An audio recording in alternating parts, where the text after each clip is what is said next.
Hello, everyone. Salam.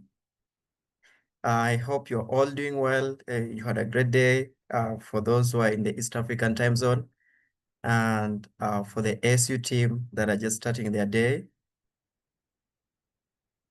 I see we have a good number of people joining. So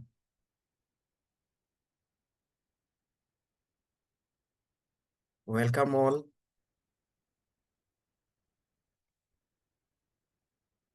Yes, we are so glad to have you join our second series webinar today, part of the issue operations training program. If you joined the last webinar, hope you uh, learned a lot and had a great session.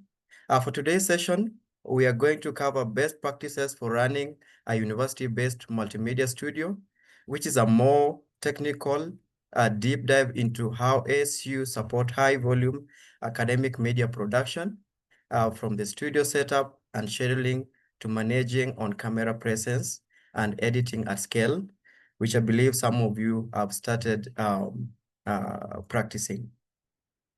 And while this session is designed especially for multimedia developers, we do understand and we are glad to have everyone here who plays a role in supporting academic media. So you'll come away with practical tips you can apply within your university context. And as a reminder, this is the second of 3 webinars in the series. Our final session, designing and recording academic media, will take place on August 26th. So be sure to register if you haven't registered. And glad to see all the interactions on the chat.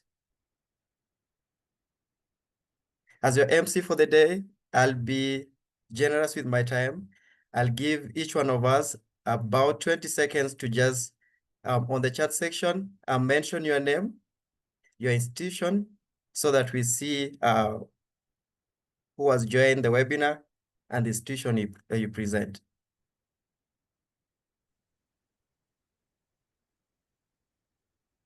I see Hadi Tashale.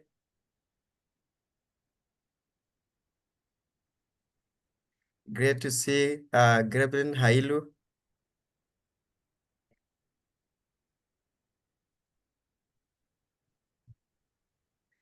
Yeah, this is the part that you can let your institution name shine.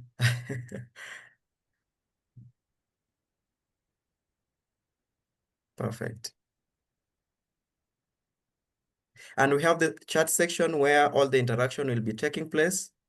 We also have the Q&A section where if you have any question, you can post and our team will be ready to answer.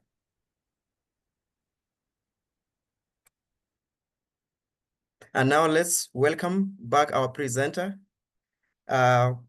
We do have Aubrey Holland, who is a multimedia developer with 7 years of experience in the multimedia field.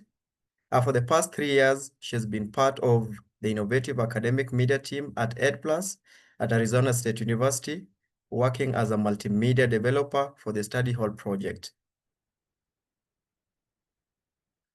If you joined the last session, Aubrey really walked us through the best practices that ASU apply in multimedia. So I'll just take it and welcome Aubrey to take us through today's session. Awesome. Thank you so much, David, for the introduction, and hello, everybody. Welcome to the second webinar in our Ishi Academic Media webinar series. For this specific webinar, as David mentioned, we're going to be going over the best practices for running a university-based multimedia studio. So before I do get started, we do have a poll for you all, a couple of questions to send out. So the first question is, what is your experience with working in a media studio? I know not everyone here is a multimedia developer, but I wanted to get a sense of where everyone is at before going a little bit deeper into specifics of studios setup and function. This webinar is mainly focused on what multimedia developers will need to know. However, of course, there is some crossover and blend with instructors and instructional designers, which I will touch on a little bit. Awesome. Looks like we've got some votes in the poll. So yeah, please do answer the poll if you can. There are actually two questions. The other question is, what is your role in the course media creation process? Also, just to get a gauge at, yeah, like where everyone's at in the audience today. Looks like we've got quite a few instructors. Nice. I see some media developers, also some instructional designers. Got some other, and it looks like as far as experience level, mostly beginner, no prior experience. Got some intermediate. Ooh, we've got some advanced people in here. Awesome. Okay, we've got like a nice blend, a nice mix of everyone. This is great. Great to see.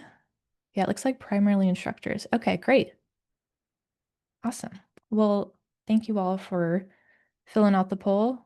We'll keep an eye on this. I'm going to go ahead and get started into our best practices for studio setup. So we're just going to take a look at some general basic guidelines for what an academic media studio setup may look like.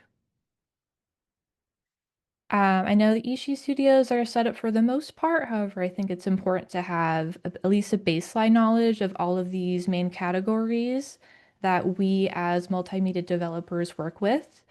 There are some general guidelines for each of these that will work for any studio setup. And I do apologize if some of this is too beginner friendly, but it seems like I think most of the crowd is kind of within this realm. So hopefully this is helpful. I'm not too redundant for some of you. I just wanted to ensure that this training kind of touched all bases of information for an academic media developer at any experience level. So first, I just want to give you all a little bit of a rundown of how we set up a studio set. I know if you already have like your green screen setup, that pretty much stays set for the most part once you already have it set and ready to go. But if you ever need to set up, something for an interview or if the host wants, something else with a different background, this is like a nice general guideline to follow is always starting with your set and your background, getting all of that situated first, and then setting up your lights, and then setting up your camera, getting camera settings locked in, and then moving into audio.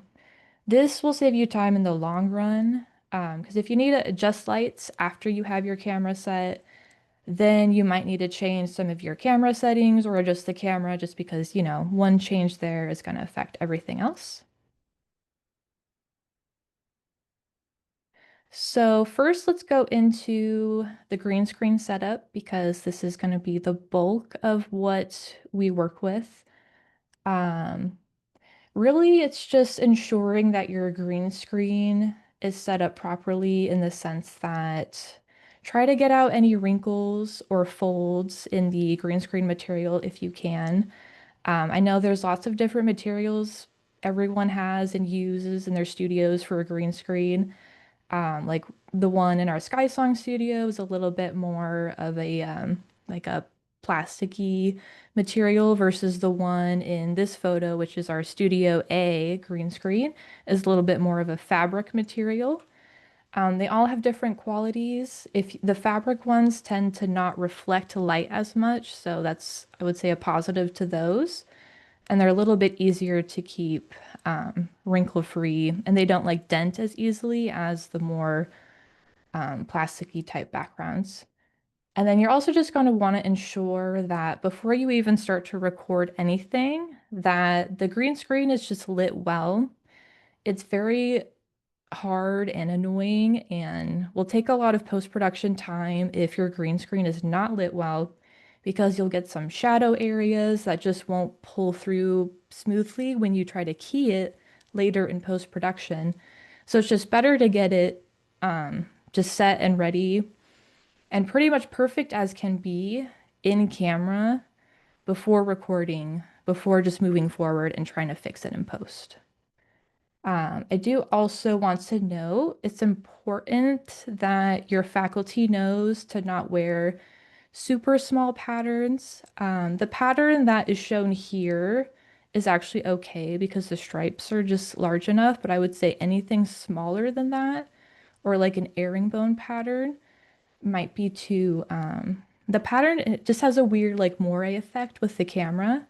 So we just try to stay away from those. And obviously, trying to stay away from most green colors. It's just something to note for instructors when they do come into the studio, because it's very hard to key when instructors wearing a green shirt and the background is green. Almost impossible to separate the two. So I wanted to touch on studio lighting setup. I know it's going to be a little bit different in each studio. You might have like a pipe grid where your lights are set up on that. If you do have mobile lights, you might be able to get a little bit more creative with like a 3-point lighting. This is just like a very basic general lighting rule, but it's something that you can never go wrong with. And it'll work for a studio setup, but you can also use this for anywhere else. Like if you're out shooting in the field, you can't go wrong with the 3-point lighting. So generally you want to have some sort of key light, a front light in front of your subject. And you'll also want to have like a softer, not as harsh as your key light, but like a softer or like a fill or a bounce off to the side. Usually it's nice to have like a little bit of a shadow on the face on one of the sides, but nothing too harsh.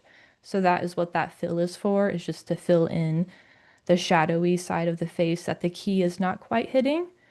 And then you're also going to want to make sure you have like a backlight or a hair light. That just adds some really nice dimension to your capture. It will add just like a little bit of highlight to the shoulders and like the back of the head. But it really does make a difference as opposed to not having like a hair light or backlight.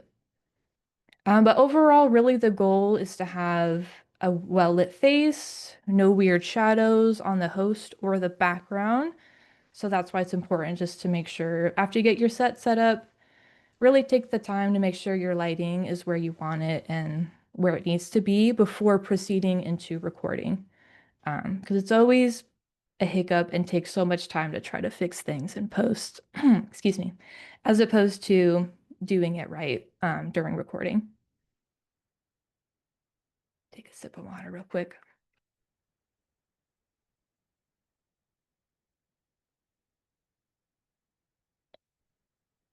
Okay, so sorry for this slide being a little bit hefty, but I did want to go into the nitty-gritty of camera setup.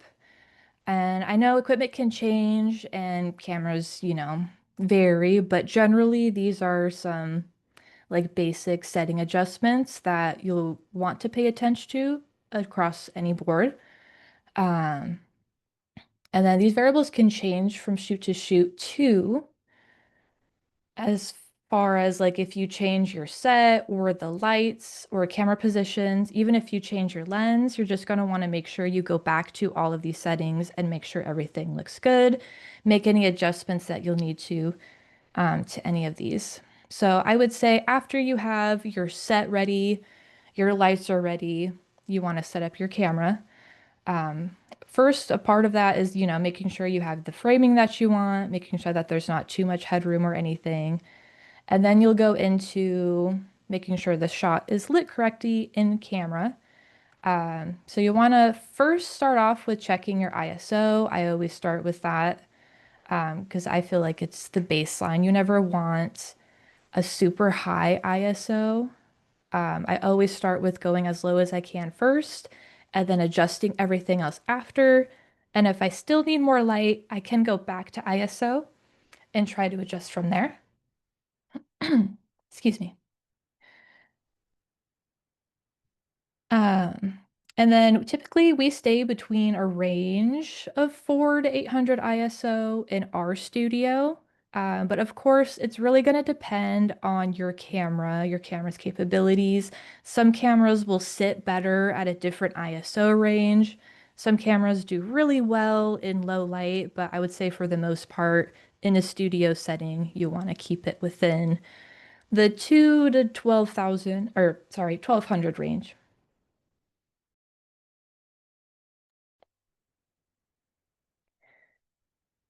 And then next, you'll want to take a look at your f-stop or your aperture. And this is just going to depend on how much of a blurred background versus foreground you want. Of course, wider is going to give you more light. So if you're looking for light, you might want to prioritize the light versus how focused of a background you want. It depends on, I guess, like how artsy you want to. If you want everything to be in focus, I would go with the tighter aperture. That is going to give you less light though, so then you'll just need to adjust your other settings to make sure everything looks good after that. Shutter angle will almost always be set the same when shooting inside a studio. You really only need to change that if you needed to capture like high motion. I would almost just say that's almost like if you're only shooting sports or like high activity. So we never really change our shutter angle once that's set. Usually on most cameras, that's at like 180 degrees, which is about the 1/48 stop. Um, and then frame rate and resolution. So this kind of depends on the storage capacity of the CFast cars that you all have for your cameras. Depends on, how much storage you have on those cards and also how many cards you have. I would say if you have the storage capacity to shoot in 4K, then I would recommend doing that because that just gives you a lot of wiggle room in post to crop in without losing a lot of resolution. For the most part, we actually do shoot a lot of 1080p, so please don't feel bad if you don't have the storage capacity to not shoot a lot of 4K. Just shoot 1080p, that's still great, and then you still have wiggle room to punch in from there. 4K is just nice if you have the storage capacity for sure. And then, of course, once you have all of these camera settings set and your light and framing looks good, you want to check the color balance of your shots. So this is where you'll have to go into the white balance setting on your camera. We like to use a color checker, or you can even just use like a piece of white paper to just put that in frame. And then usually on the cameras, there's like an auto white balance setting where it'll take the capture, it'll capture the white that you have in frame and then try to white balance off of that. I will say every camera's different. Sometimes they're a little bit finicky. And it might just be better for you to go through the white balance options. The goal here is just to find the most natural looking color tone in camera to what you're seeing in real life.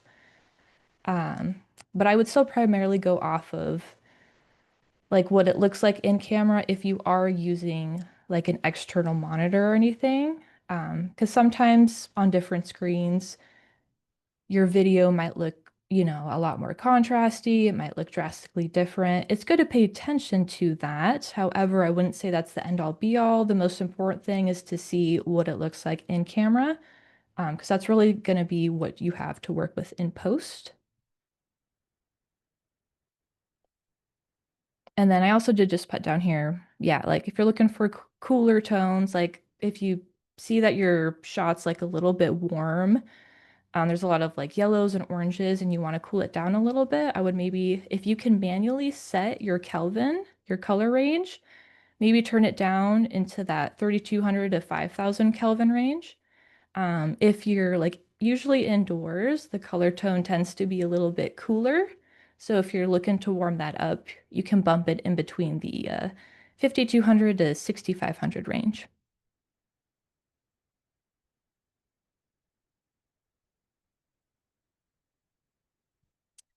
Okay, take a while before I go into this one.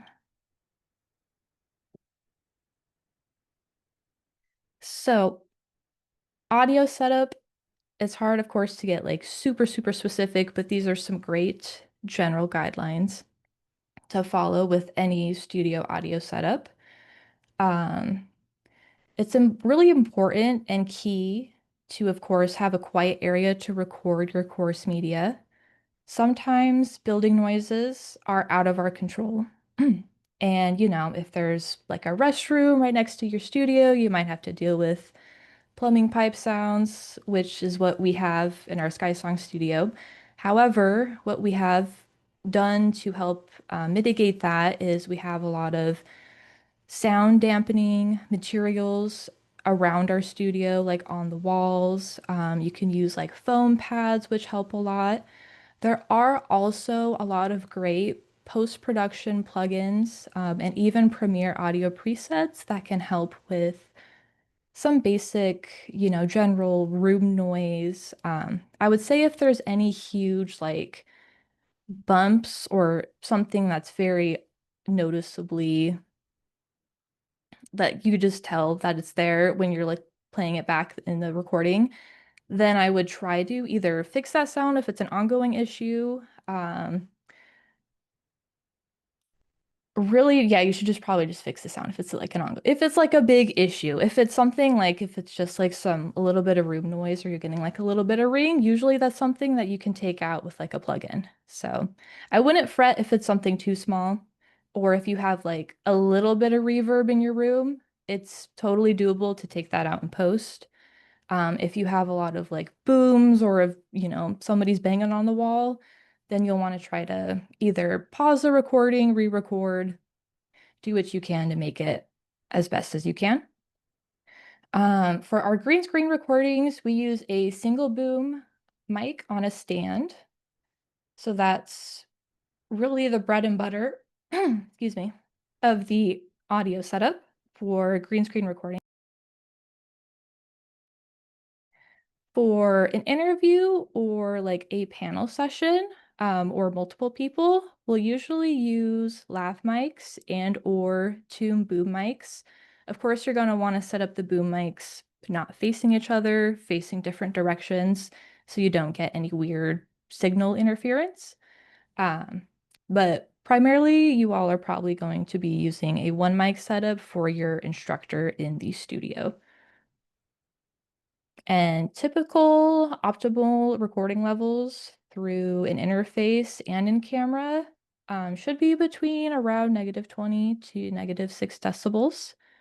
However, again, this might be a little bit different depending on your specific audio equipment. And then also, these are just some general things to keep in mind when troubleshooting audio in your studio. These are all things that have come up in at least my experience and my coworkers' experience so far in the studio.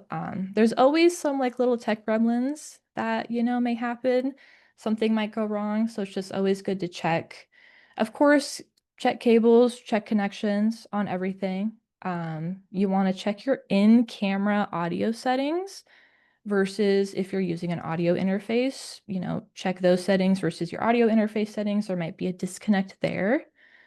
You might need to lower your gain if you're getting a lot of like peaking audio and it's very noisy. And what also might help with that is setting a limiter in your audio interface. So it would limit the audio to not peak over a certain point, and sometimes that's super helpful. If you're looking to get, a little bit more boost in the sound without getting that crazy like noise floor.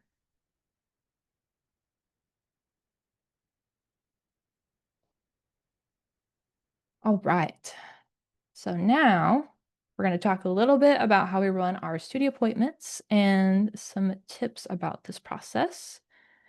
So why do we use a studio request form? Well, really, it helps with scheduling, of course. It means we're less likely to double book over somebody else, but it also does help us track how the instructors are utilizing the studio. We can track is how many, but are they doing green screen lectures? If somebody is doing a lot of special projects or, like a storytelling type video project, we can track that through there. So really you can track like the variety of media through it, and then as well as how much the studio is being used, which is also just a great thing to track over time. Um, and it's really important to have a scheduling process in place when running an academic media studio. Otherwise, things will definitely get a little bit crazy and double booked, and it'll just be very messy if not. So to talk a little bit more about ours, we do have ours integrated into our website. Um, I'm not going to go into the super specifics of how we set it up, but it pretty much is a Google form that's embedded in the website for instructors to fill out. And I have some slides I'll show you that kind of shows you exactly what that form looks like. So they really just want to fill out all the necessary information for the studio appointments. We also have a booking calendar linked to a separate Google Calendar that the multimedia developers have access to. So on our end, we can just, I can click on the Sky Song Studio Google Calendar, and then I can see all of the appointments populate up, which multimedia developer is assigned to which appointment. So that's super helpful to have. And then also when somebody books in the studio, this system does send out an email to the multimedia developer, the instructor, and the instructional designer that is assigned to that instructor. So everybody should be in the loop on there was a studio appointment booked, who is on it, and like what it's for.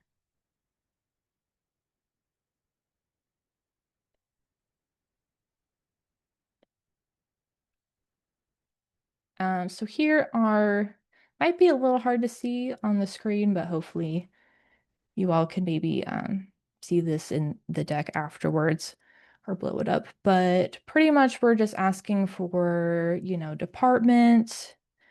Is it your first time in the studio? Of course, the requester's name, email, all of that basic information.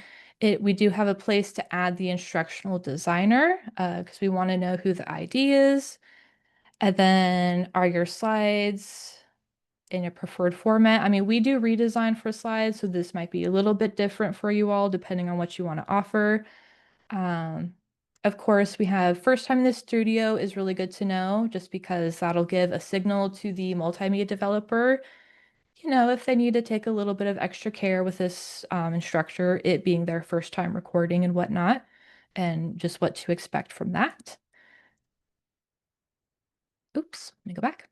And then also, of course, picking a date, and then we have available times that will populate. So this is like a drop-down list of times that populate from that date, and everything is linked to that one Google Calendar. So if a time was already taken on said date, it won't populate here if it's, say, another instructor is looking to book another time on that same date. Um, and then, we want to know how many videos are they planning on recording. Some instructors only want to record maybe like an intro video. Some instructors will want to record like 6 module videos. So that's always good to know. And then just a good little cancellation policy there. Now, I wanted to note some tips for our multimedia developers for handling instructors in the studio. Since this is the bulk of what we do, we're going to be working with a lot of different instructors. One of the biggest things we try to emphasize is the need for instructor on-camera presence within course media. It really does make a difference for the student if the instructor is present in the course media. But not only that, but also, their delivery of the content. Someone who might be more monotone or, might show up with little to no sleep, they might not be as engaging as someone who just comes in full of energy, ready to go. They have their plan, they have their slide deck or script ready, and they're just ready to deliver with the excitement of teaching others. That really does just make a big difference in the quality of content and the student success in the end. Because students are just more likely to pay attention and, just be engaged, I feel like, with the course if they feel like the instructor is passionate about the course and also just wants them to learn. And we also want to set up the expectation that there will be minimal lecture editing, meaning we don't edit out ums and uhs in the middle of a lecture. We're all for natural pauses, stutters are okay, we're all human.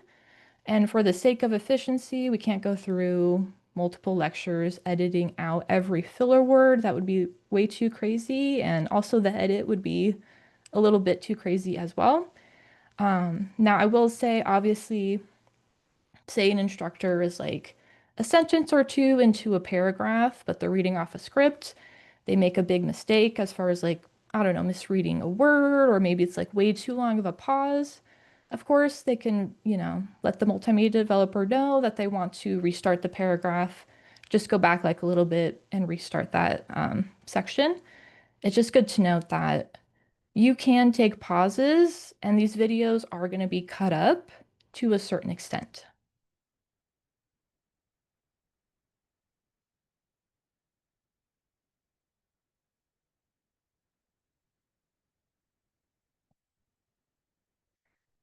All right.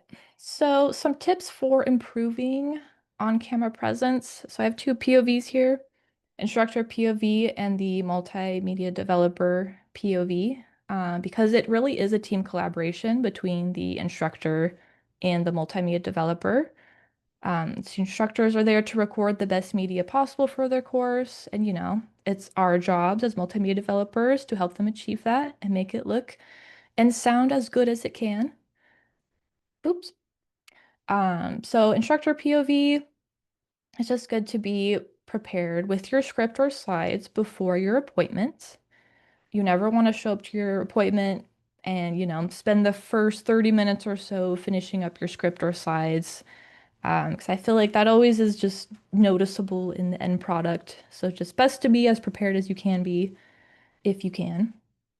And really, I know it's easier said than done, but try to talk to the camera like you're talking to a student. Um, this is just, these are all tips to help improve that on-camera presence. It all takes practice. I don't know, some people this might come naturally to them, but I know it definitely doesn't come naturally to everybody. So it just takes some time and practice. But I feel like if you do just repetitively practice these things, you'll definitely improve your on-camera presence. And you definitely want to show up rested with energy to deliver your information clearly. Again, you don't want to show up, super sleepy, like you're just trying to get through the lecture. That definitely is always noticeable. And then, of course, if a mistake is made, restart the slide or the sentence. However, again, we're not going to be, editing out every single stutter or like an pause in the middle of a sentence. And then for the multimedia developers, it's really important to have the studio ready before the appointment. Kind of same thing as the instructor. You don't want to be, 30 minutes into the appointment because then you're wasting the instructor's time. You just want to have studio ready to go before they get in. So once they get in, if they're, ready to record, they can hop in front of the camera and you can get rolling. It saves time on everybody's end. And then for instructors, first time in the studio, it's always nice to talk through the recording process with them. So this is why we do have that on the schedule intake request form. Um, just because it really just it helps for new instructors for them to have, that peace of mind of like having that reassurance, confidence, trying to, calm them down if they are getting some crazy anxiety about being on camera because it is their first time. Um, and it also helps, you know, to maybe start with like an introduction or something. Maybe it's not something they really plan, but if they're like super nervous, you can always just have them hop on camera, just be like, hey, introduce yourself. What's your name? What do you teach? What's your background? And usually that's a really great warm up. Um, but your attitude as a multimedia developer and your energy definitely affects their performance. So you want to show up as your best, just so they can also perform their best.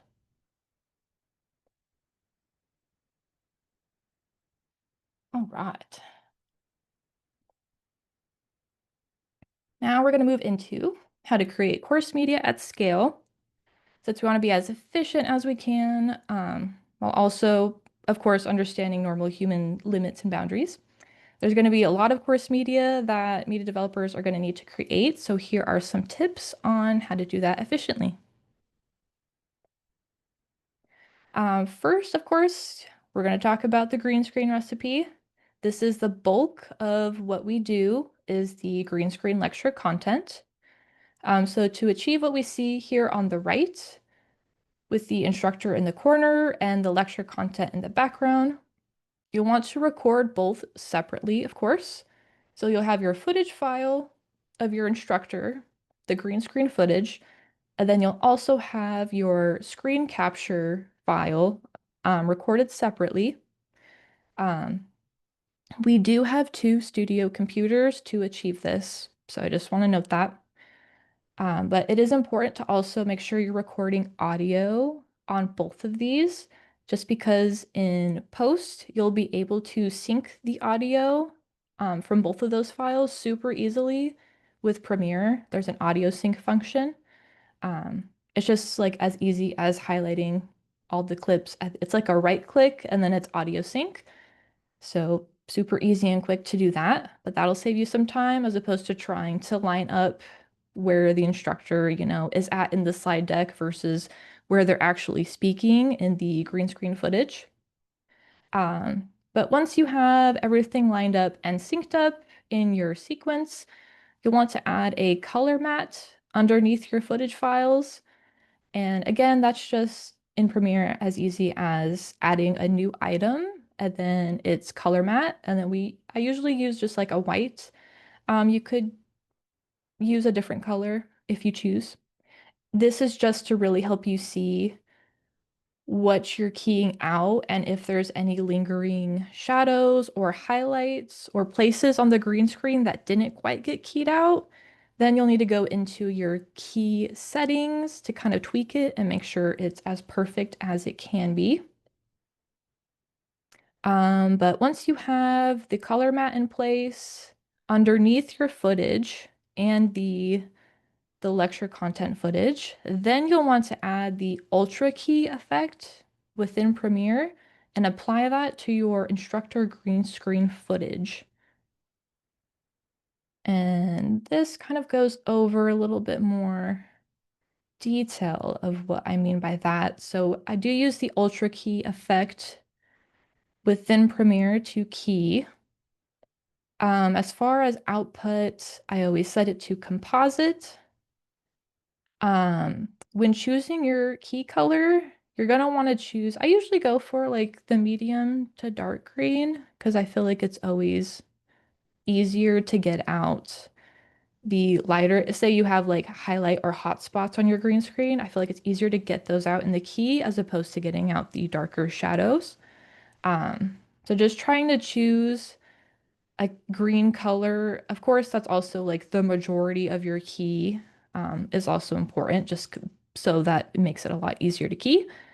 Um, and then matte generation. So this adjusts the transparency of the matte layer. And all of these are just things that you're just going to want to tweak a little bit. And because you have that color matte in place underneath your footage, you'll be able to see what your adjustments are actually changing and how you'll be able to really get all of that background out of the footage.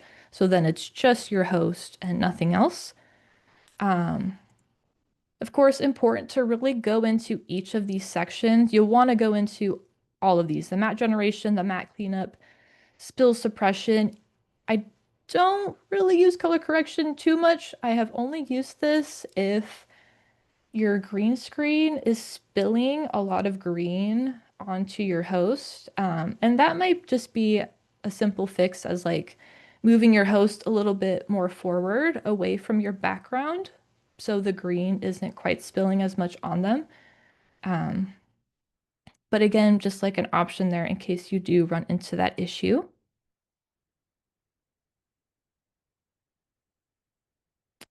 And these, of course, are what you can do with a green screen once you do have it keyed out.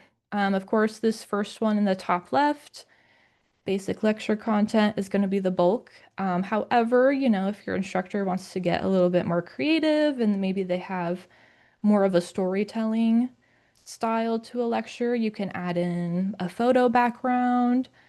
Um, you could even get crazy and add in, maybe like a looping video background.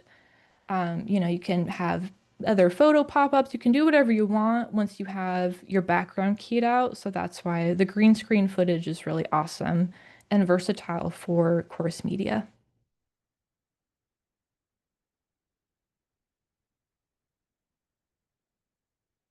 And to touch on some editing tips. So again, we really just want to do minimal lecture editing. Only make edits to any necessary cuts. If there's, long breaks, I would say breaks in between modules or maybe sections.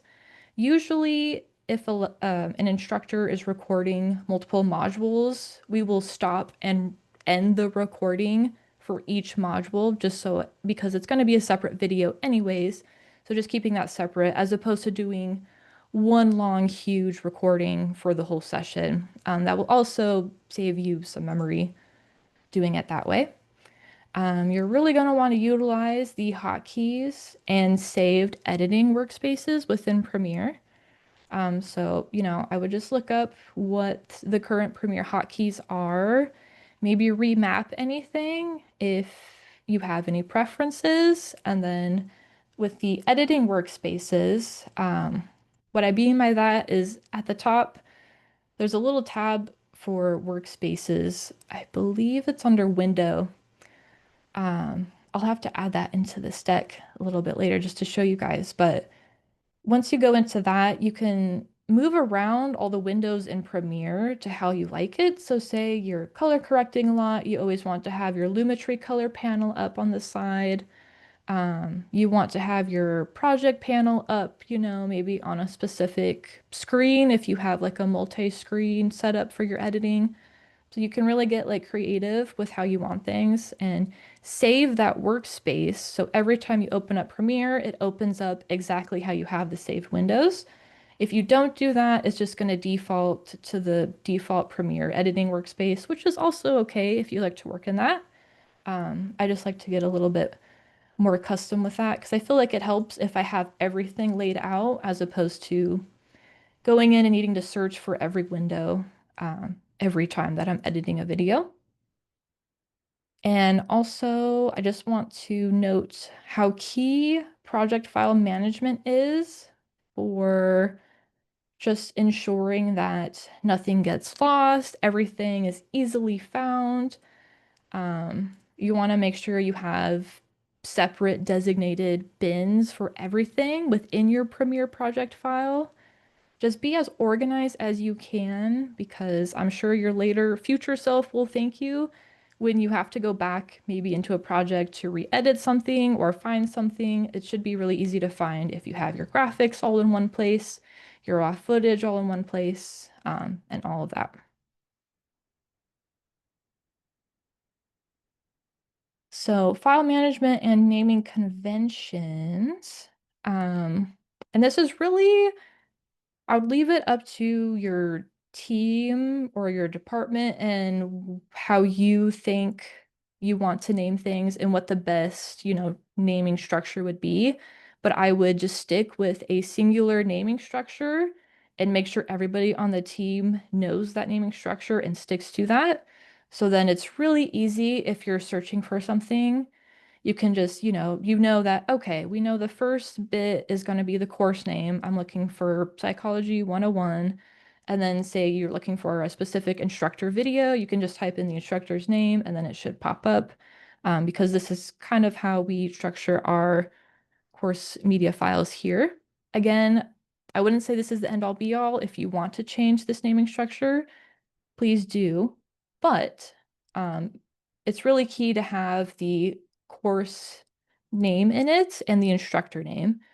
And then if you want to add, anything else that helps you keep organized, feel free, maybe like a date that it was recorded. But I wouldn't say it's necessary. It's always good to have project files folder in their own separate folders. So any editing software project files will get saved in here. Your Premiere files, After Effects, Photoshop, all of that would get saved in one place. Of course, raw footage folder. I like to keep a separate audio folder within my raw footage folder. You could have that outside of this. Again, I'm not saying this is the end all be all structure, but this is just what we do and what keeps us organized.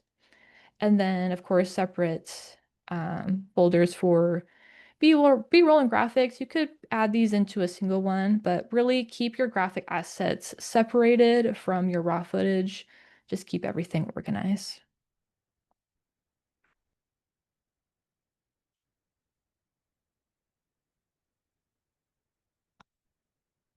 So I wanted to touch on EDLs.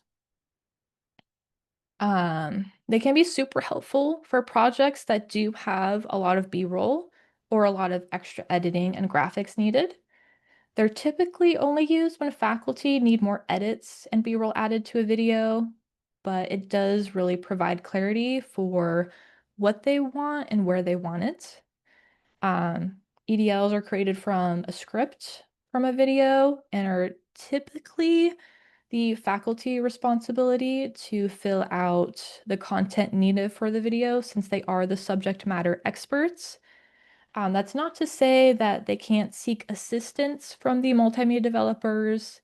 If, they're looking for maybe more general content, you can kind of steer them in the right direction. But if they're using very specific imagery, we always want to put that on the instructor because they know best. And, you don't want a multimedia developer to pull some random image off the internet and it just being completely wrong and not actually like scientifically accurate or anything. So that is why we have it on the faculty. So this is the process for EDLs is faculty would request extra B-roll and edits on their video. If they're like, I want to do something a little bit extra here, I want to have some B-roll transitions over like my voiceover. Um, we could totally do that. It's just going to take a little bit of extra in the pre-planning and post. But once that gets done, then the multimedia developer would create and send faculty the EDL template to then fill out. So they would have the script, they would put it into the EDL template, send that back to the faculty, be like, here's the template. Please let us know, what B-roll you would like and where you would like it. And then the faculty could then go through that and link um, like say they're finding everything off of like an asset royalty-free website. They can just link the links in there, and then the multimedia developer can go in and download them because they should have the subscription to said to said site. However, if they don't, and maybe they're using something more specific, then we would want the faculty to actually put that asset in the EDL, just so the developer could then download it and use that in the course media. And then there's also room for comments in the EDL if faculty is like, hey, I want to add, you know, an edit here. Can we do a little graphic text animation here? Stuff like that. So they're really great for getting kind of a little more nitty gritty.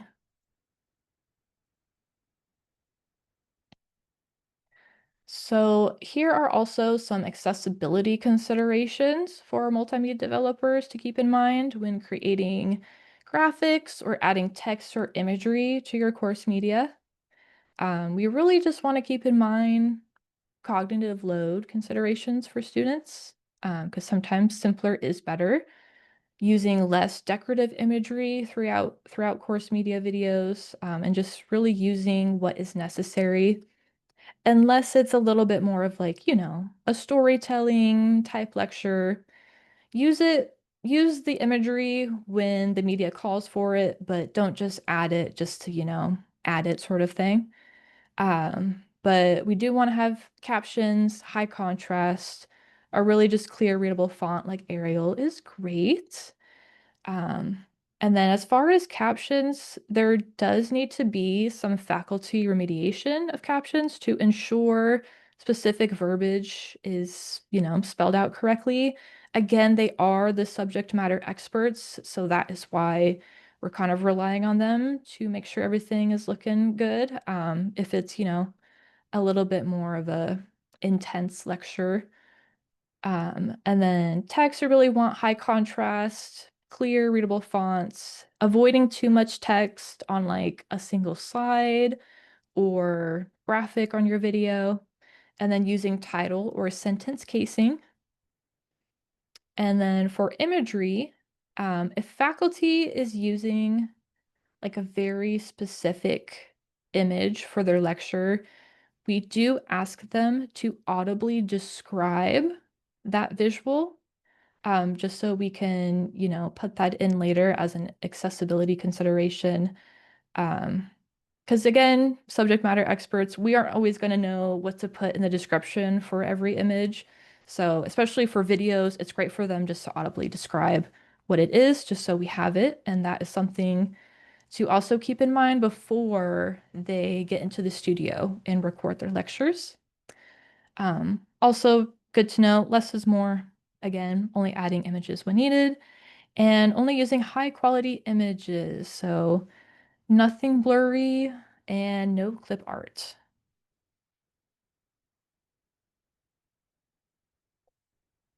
And these are some great royalty-free asset websites that we have used, that I would recommend getting subscriptions for if you don't already. We use Envato and Adobe Stock, mostly. And I want to say you might get free Adobe Stock credits through having a Adobe Creative Cloud account. I could be wrong on that, but I think you might. And then Envato is also just a great extra resource for pretty much anything. They have graphics on there, they have video, B-roll, they have photo, they have so many templates. Envato is awesome. Getty Images and Shutterstock are going to be slightly more expensive options, but they are also great if you're looking for um, more like political or yeah, I would just say more like timely and accurate imagery is definitely going to be on Shutterstock. And then Getty's going to have slightly better B-roll imagery than Envato, but it is again going to be at that higher price point. All right, and then I quickly just wanted to go over asset storage because this is a huge part of just what multimedia developers have to handle afterwards. What do you do with all of that, large footage you just shot? Where do you put it? How do you transfer it? So we use CFast cards for our cameras. Your cameras should be the same, might be slightly different, but generally cameras have some sort of compact card that they store the footage onto. So it's really nice to have, again, like maybe if you can get like a 256 gigabyte CFast card, that can go a long way and you can do a lot with that as far as 4K footage. I would say the minimum would be probably around like 128 gigabytes for a card. I wouldn't go any lower because you're really not going to get much capability as far as footage length with a smaller gigabyte range. You really want a little bit more room with that, just so you can do at least like an hour or two worth of 1080p footage if you need to off of that 128 gig card. SD cards, we use these for our audio interface storage. So, I feel like most people are pretty familiar with these. These also go in cameras. They're a little bit smaller and thinner. Um, you can also usually plug in an external hard drive into an audio interface and directly record via that, which is what this little SanDisk external drive picture is here. Something that looks like this, something similar, usually either a USB-C or USB input for those. But those are also going to be great to record just like a backup of your footage if you want, we do have this set up in place in our studio. It's really just as a peace of mind in case anything were to go wrong with that physical card that is in the camera. We have an external hard drive that is plugged into our ATEM via a USB-C input. And then with the ATEM, you can record directly onto this drive. So you'll have like a backup of your footage, which is really nice. But I would only use these as temporary storage for backup files, and you'll always want to put everything on a cloud storage and or a PC storage. So it's good just to have your files in more than one place. I would say at least two. And then also getting a card reader for transferring. So that's what this long little stick thing is here. It's kind of nice to have one that can take multiple inputs. So getting one that can take CF cards, CFast cards, and SD cards would be handy. Otherwise, some readers only do CFast, some readers are only SD. So just kind of keep an eye on that when you are looking at card readers. But we do transfer, speaking of cloud storage, I just wanted to touch base on what we use for ours. So we do have an NAS system. This really allows for assets to be, backed up in real time and allows for really large amounts of storage. Um, we can get like terabytes worth of physical expansions versus having to get like, multiple external hard drives, and then you have a pile of external hard drives you don't know what to do with. An NAS is a really great option for that because it's more of like a server system. Um, and it's really great if you are doing a lot of course media to where the file storage will start to get into the terabytes. You're really going to want to look into something like this. Usually you can access it from a file explorer and the browser. And we use the Synology drive, and we have Synology Sync, which is the browser app, and that is what will sync your files that are on your computer to the NAS. So if I say I'm working on a project and I save that Premiere file, it's going to save on my computer, but it's also going to update on the cloud. So I always have like a real-time backup of what I'm working on, which is really great and a good like peace of mind to have. All right. And with that, I will leave it open for any questions. Perfect. Thank you so much, Aubrey, for the detailed presentation. We've been seeing a lot of chats, lots of questions coming in from our audience. And I like the way you started with the poll, acknowledging the different participants we have, the instructional designers, multimedia developers, and instructors.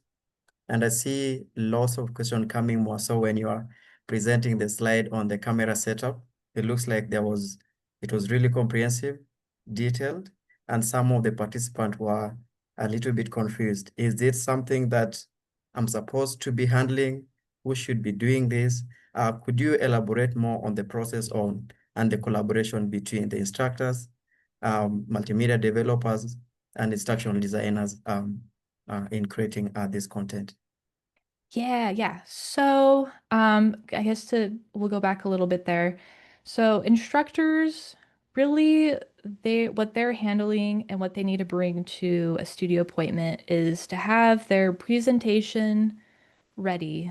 Whether it's a script, whether it's, a slide deck, to have a plan in place for how they want to record their course media. And this is why we also have those questions in the schedule request form, is so we kind of get a sense of, okay, what kind of videos does the instructor want to record? What is it going to require from the multimedia developer? So that's all the instructor needs to come prepared with is their presentation, their lecture. The multimedia developer is the one that is in charge of setting up the camera and, setting up the lights, making sure the studio's looking good. You're going to be running the camera, you're going to be recording, monitoring audio. So you are going to be in charge of the media piece, right? The production, all of that. And the instructional designer in this piece, I know they weren't really mentioned too much in this webinar. We will have a third webinar which goes a lot more into the instructional designer and instructor relationship. But for this part of the process, really the instructional designer is there as almost a support piece in the sense of they're there to help the instructor if the instructor maybe has some initial questions about the studio appointment. The instructor should always feel like they can reach out to the multimedia developer, but I think inherently, since they are already working with an ID, they might ask, the ID about, oh, what does the studio look like? What is the appointment like? So you might get questions like that. And of course, I would say instructional designers, if you don't feel confident answering that, I would guide them to your multimedia developers, and they should be able to guide the instructor through what a studio appointment would look like. But the IDs are really just there to be there to help them if the instructors have questions along the process.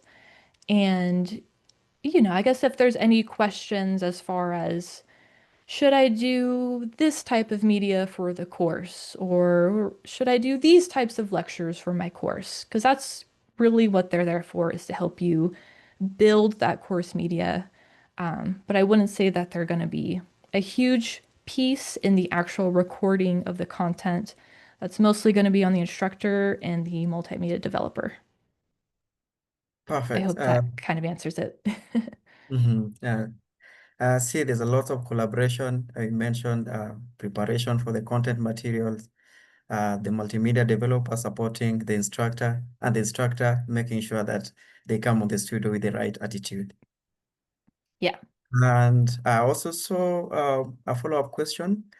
You talked about the green screen for the background, and someone on the Q&A section was wondering whether this is a conventional or does it have any connection with the learners? And there's also a follow-up question tied to that with a green screen background. And someone was also asking, is shooting a video on a glass whiteboard more effective than using animated presentation for creating instructional content? So two questions tied to each other. Okay.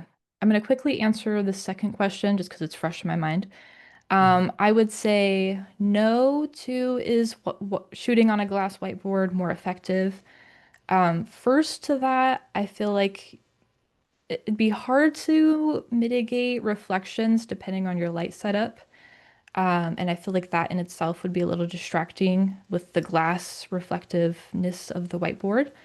And then also to the point of with green screens, the reason why we do a green screen setup is for that versatility in post.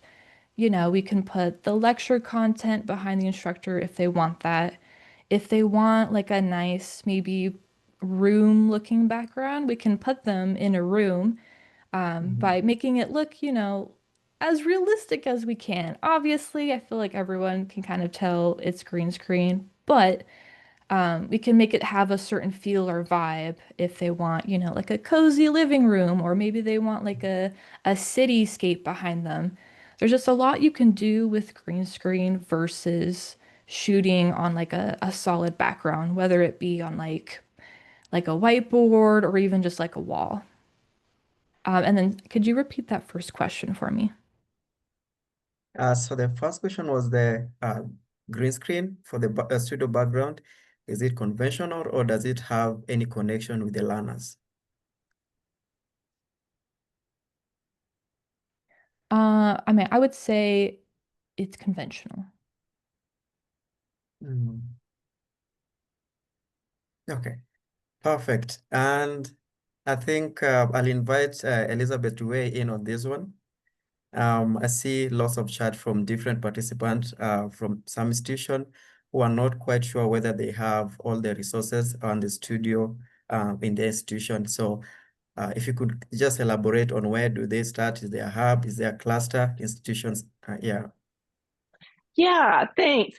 Every single institution within the Ishi system has access to one of the multimedia studio hubs.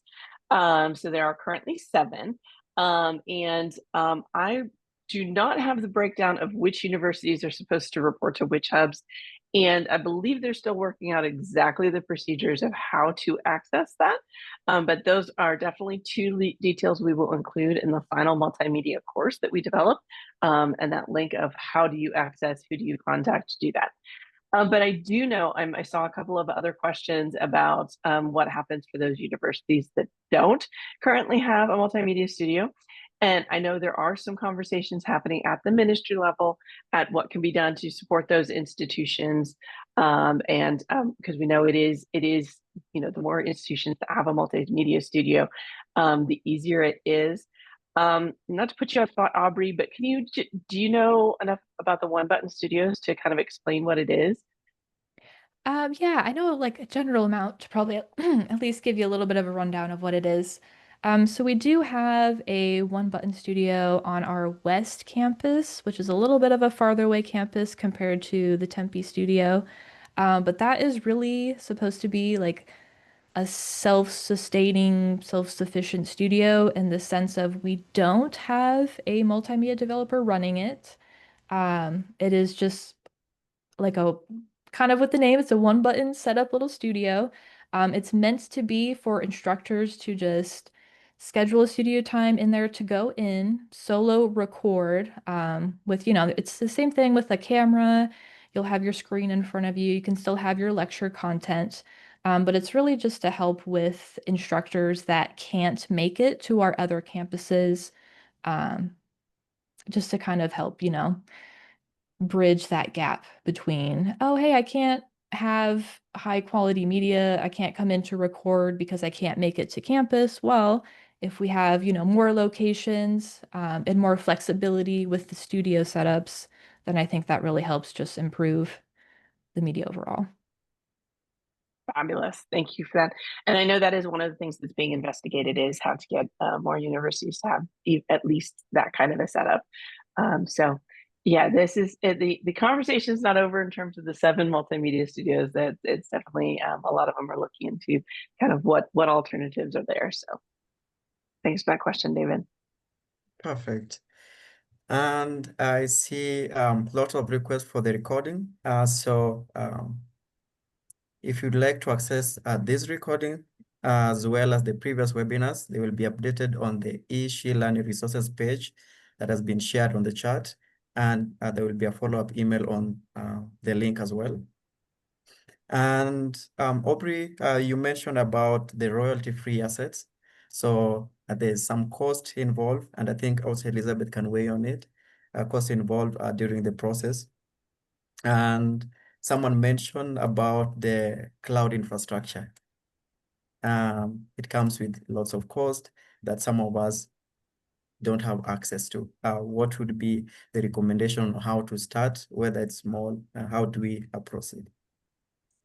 I'll start a little bit on this one. So I feel like first to start small, you definitely don't need to start with a cloud service. This is only if you're getting into maybe like the hundreds of thousands of videos that you need to keep stored, years upon years. We have a backlog of like 5 years of footage that we have kept. Um, and even that, we have to keep deleting each year because it's just like too much storage. So I would say if you're starting small, it's definitely okay. I know I mentioned not to keep everything on those external hard drives. Um, you still want to keep in mind having your footage, your assets, and everything in two places. So whether that's you have, a lot of PC storage, so your computer storage, you have it set on there, and then you also keep a backup on like an external hard drive. External hard drives aren't too bad. I would say they're a lot more affordable compared to like a cloud and NAS system. And that's a great place to start when starting off small is the external hard drive route. Okay, perfect. See lots of questions still coming in, and it looks like the different institutions and different phases. of developing their multimedia contents, and they have different capacity building criteria. For example, the station designers, multimedia developers, and one of the participants from Walkita University is asking, do you think that capacitating institution multimedia developers or support units as part of the equivalent engagement for instructor would be helpful? Either Aubrey or Elizabeth can weigh in. I think more on the process of developing the content for the instruction and multimedia at different levels. Can you, sorry, repeat the question just one more time for me? Okay. Do you think that capacitating institutions, multimedia developers, or support units will be a great part of equivalent engagement as instructors? Yeah, I actually will jump in and answer this one. That's actually why we're doing this webinar series. This is the starting point, because we know that the process of creating videos, high quality academic videos, is a new one, and it is an important component to moving into online learning, whether that's fully online or blended. Conveying information in video is an important component of that process, and so these webinars are the starting point for that training. So the process we're planning on doing, we have these three webinars. So the one last time was just kind of that general introduction. This is very much focused for the multimedia developers who will be working in the studios. Our next one will be intended for instructors and instructional designers, and talks more about the process of which videos should you create, what content should be turned into a video, and making those choices. Once we're done with all three webinars, then we're going to take that content and a lot of the resources. Aubrey has mentioned a lot of resources. I know there are more that she'll mention in the next webinar. And all of those resources we'll put into a course that will be on the Ishi platform. We also will, in that course, point out to other resources we know about, like some of those open source kind of free assets that are out there. Lots of open source resources that are available. So all of that will be in a course that'll be on the platform. Christy, I'll put you on the spot a little bit. I can't remember the date we are targeting to release that course. I think it was a couple of weeks after the last webinar. I think we might have, Christy might have stepped away. But so we will have an announcement that'll go out as soon as that course is available. It'll be on the platform. So a lot more resources available. Christy, do we have a date for that course? No, but we would like to get it out like a week after the last one. That is going to be our goal. We are developing it as we're going so we can have it out as quickly as possible. We're working on it. So fabulous. If there are specific things, once that course comes out, you think there's something that we didn't include, we certainly will welcome your feedback, because we really do want to continue to support kind of the multimedia development process. So I hope that answers that question. And I see a lot of thank you on the chat section, Aubrey, for very detailed presentation. And some of the participants are even wishing that they would have a training of some sort, which Elizabeth has highlighted that we have the series of the training. I'll be sharing the resources. And I see one of the questions is where can we get open access resources like images? Because Google has limited resources in terms of images. Do you have any recommendation? I've got about, Aubrey, I don't know what you have, but I've got about 4 or 5 sites we've used before, and we will definitely include that in the course. But there's Pexels, and I pick Pexels, Pixabay. There's lots of free resources out there, so that we'll have that full list available in the course. Yeah, no, that's great. I was just Those are going the to two say, I yeah, remember off the top of my Pexels. head.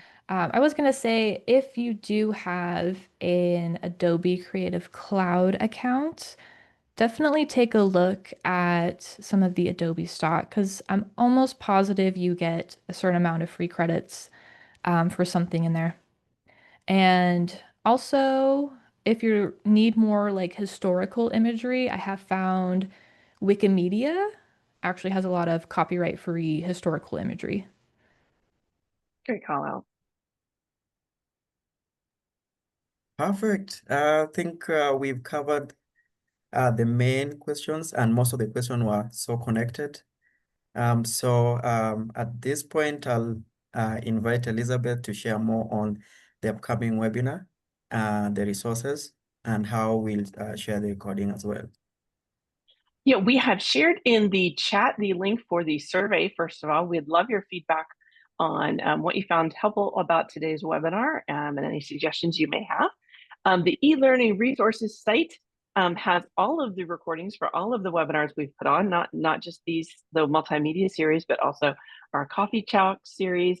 And we have a bunch of other resources that we have previously done, including some about developing content for your course. So lots of resources on that site. If you have not visited yet, you definitely need to go to the e-learning resources site because there's so many videos and resources available there. We will be sending out a notice again about the next multimedia webinar, which is 2 weeks from today in this same time slot. Again, on the e-learning resources site, there is a registration link so that you will get the link for that next webinar. And any other webinars that we have coming up will all be listed there. So you definitely want to bookmark that site so that you can visit there routinely to hear what we've got coming up and to find all of the recordings. Give us a couple of days to get the Zoom recording in here cleaned up and loaded, and we'll get that link on there. So, but thank you all so much for attending. It has been great to see all of you. Really appreciate you being here with us. Perfect. And as always, thank you all for being very active, very engaging. And we look forward to having you in the next webinar.